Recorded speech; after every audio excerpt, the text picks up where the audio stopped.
வணக்கம் ஃப்ரெண்ட்ஸ், எல்லாரும் நல்லா இருக்கிறீங்களா? நானும் நல்லா இருக்கிறேன். நீங்கள் எல்லாரும் தொடர்ந்து தந்து கொண்டிருக்கின்ற ஆதரவுக்கு மிக்க நன்றி. இன்றைக்கு நான் உங்களுக்கு முருக்கங்காயும் பலா விதைகளும் போட்டு செய்கின்ற ஒரு குழம்பு கறி தான் செய்து காட்ட இருக்கிறேன். அதாவது ட்ரம்ஸ்டிக்கும் ஜாக்ஃப்ரூட் சீட்ஸும் போட்டு செய்கின்ற ஒரு ஸ்பைசி குழம்பு கறி தான் செய்து காட்ட இருக்கிறேன். இதற்கு தேவையான பொருட்கள் என்னென்ன என்று பார்க்கறதுக்கு முன்னாடி ஸ்மைல் பி பாசிட்டிவ் என்ற என்னுடைய சேனலை சப்ஸ்கிரைப் பண்ணலையேண்டா சப்ஸ்கிரைப் பண்ணிக்கொள்ளுங்க. அருகில் இருக்கிற பெல் ஐக்கானையும் கிளிக் பண்ணிக்கொள்ளுங்க. அப்படி என்றால் நான் போடுற வீடியோ உடனுக்குடன் நீங்கள் பார்க்கக்கூடிய மாதிரி இருக்கும். சரி, வாங்கோ இந்த குழம்பு கறி செய்யறதுக்கு என்னென்ன தேவை என்று பார்க்கலாம்.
நீங்கள் வழக்கமாக கறிகளுக்கு தாளிக்கிற மாதிரி எல்லாம் போட வேணும்.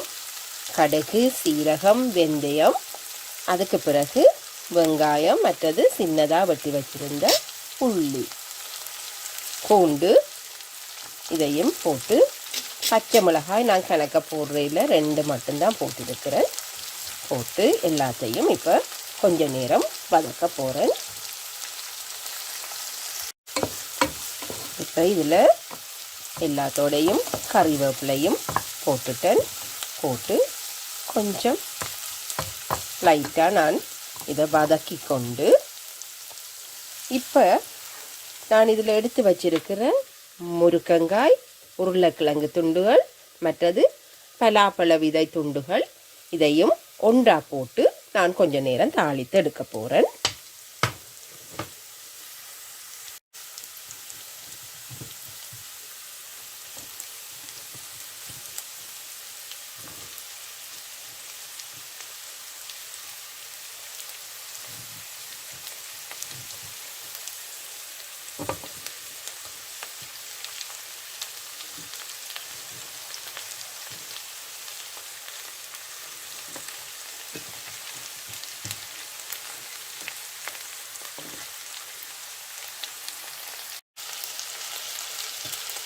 இந்த முருக்கங்காய் குழம்பு செய்யல நீங்கள் எப்போவுமே கூடுதலாக பூண்டு சேர்த்துக்கொள்வது நல்லது. ஏனென்று சொன்னால் முருக்கங்காயில் பித்தம் இருக்குன்னு சொல்லுவினம், பித்தத்துக்கு கூடாதுன்னு சொல்கிறவ. அதே நேரம் நாங்கள் போடுற அந்த பலாப்பழ விதையை கொஞ்சம் வாயு தொல்லையை கொடுக்கக்கூடியதாகவும் இருக்கும் சில பேருக்கு. ஆனபடியாக கூட நீங்கள் பூண்டு சேர்த்து செய்கிறது அஜீரண பிரச்சனையோ வாய்வு தொல்லையோ இல்லாமல் உங்களுக்கு அந்த கறியை ருசித்து சாப்பிடக்கூடிய மாதிரி இருக்கும். இப்போ இதில் நான் ஒரு கொஞ்சமாக மஞ்சள் தூள் சேர்க்க போகிறேன். நான் உங்களுக்கு முதல் அதில் நான் சொல்லலை, என்னென்னு சொன்னால் இது உங்களோட விருப்பம்தான். எனக்கு அது கொஞ்சம் விருப்பம்.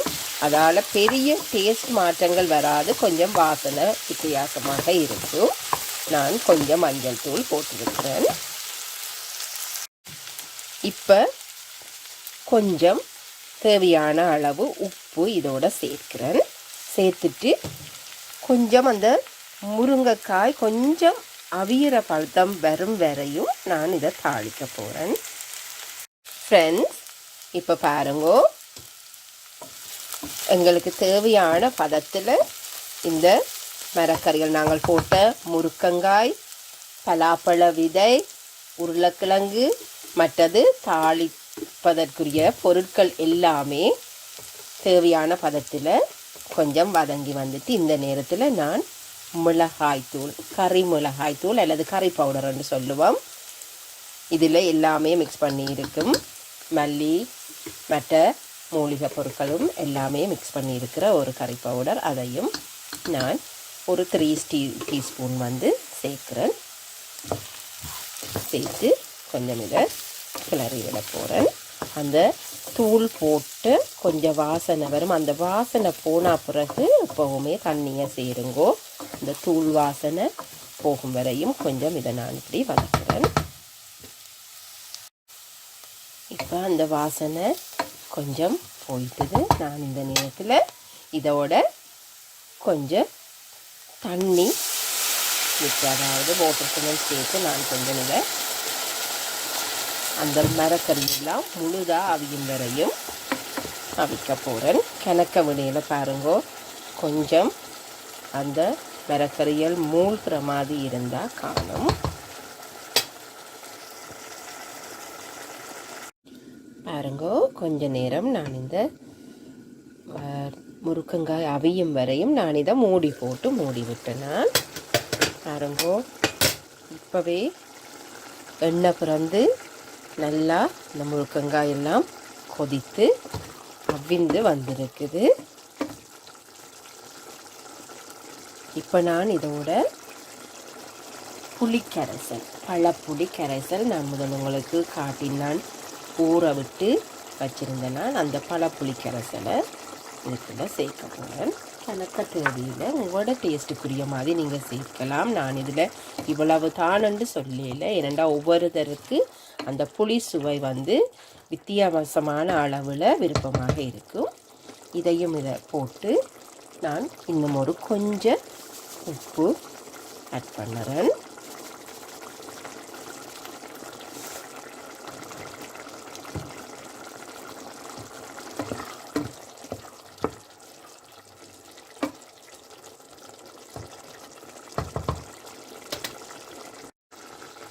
இப்படி கொதிச்சு வரைக்குள்ள உங்களுக்கு விருப்பம் உண்டால் நீங்கள் தேங்காய்பால் பசும்பால் கொஞ்சம் சேர்க்கலாம்.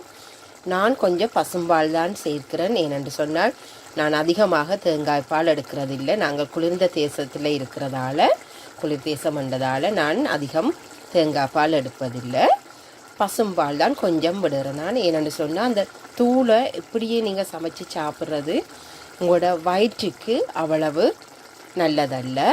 கொஞ்சமாவது அதன் உரைப்பு தன்மையை இந்த பசும்பால் கொஞ்சம் மட்டுப்படுத்தி வைத்துக்கொள்ளும். ஒரு கொஞ்சம் கணக்க நாம்படியில் ஒரு கொஞ்சமாக தான் நான் அதை சேர்த்துக்கொள்கிறேன். நான்